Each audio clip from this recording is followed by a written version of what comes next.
Hello, my name is Andy Robertson. I'm a therapist with the Finglas addiction support team. And part of my role is I talk to a lot of people about their alcohol use when they're concerned about their alcohol use. And I guess, when people drink alcohol, we all know in a way what people like about alcohol. Obviously, in that social situation, it helps people to connect with others, feel warmer, and people get a lot of enjoyment out of alcohol as well. And that's great. But sometimes for some people that becomes very difficult, and they start to experience kind of many of the negative things that happen from drinking too much as well. And that's when people come and have a conversation with myself. And very much then I'd just be encouraging people just to open that up and talk about what is happening to them about their alcohol use and what they like and maybe what they don't like about it. But some of the things that can happen, as we know, in terms of is alcohol, is that it's a powerful drug. People can become physically dependent on that, and that becomes obviously hugely difficult in terms of their ongoing long-term health as well. There's a lot of research about alcohol. It's that it's linked to an awful lot of things like breast cancer in women, stomach cancers in men, because alcohol contains a lot of sugar as well. I think you get a lot of things like pancreatitis and difficulties with the liver as well, because alcohol, as we all know, in a sense, what the liver does. The liver is an organ in the body that cleans the blood. So any drug or alcohol that you take has to be go through the liver. Over time as well, you can get liver damage from using too much alcohol.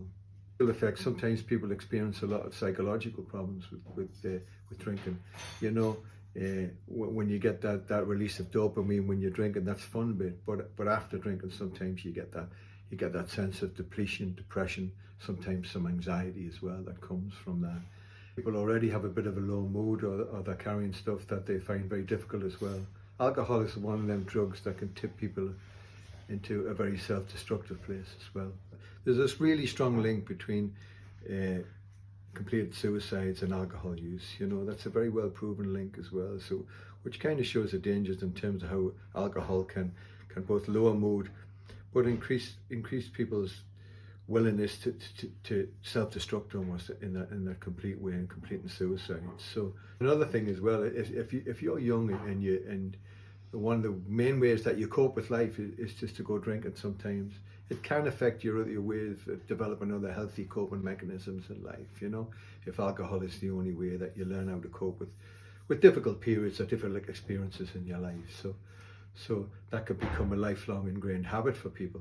Sometimes people don't drink every day, but what they will do is they'll drink an awful lot on the weekend, what's called binge drinking as well. And what you can tend to see sometimes with people who binge drink and take an awful lot of alcohol units in a short space of time is that, they often lose control about what it is they're doing, and they make some very unwise decisions in that place as well.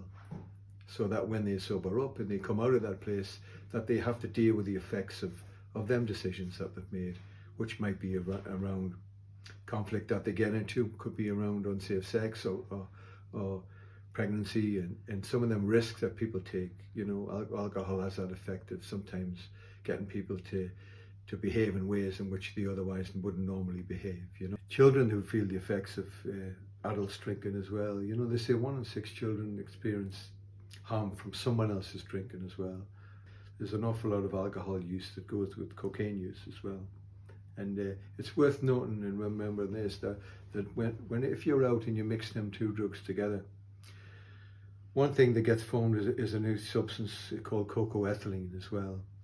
And they're starting to see a lot more research about how damaging that substance, because that is also a substance that has to be processed by the liver and taken out of the body as well. And one of the things they're really saying about that mixture of alcohol and cocaine is that substance has a very direct effect on people's hearts being able to function effectively as well. So what you may see in time with the increased amount of cocaine use with alcohol is a lot more heart conditions. That's certainly what the medics are expecting to see in years to come. So always worth bearing in mind that when you take something that affects your heart function, you're taking a big risk with your health then. The main thing is as well is if you're looking for more information, it's great to go on somewhere like Alcohol Action Island. You have brilliant information. but certainly even to look locally for a bit of support.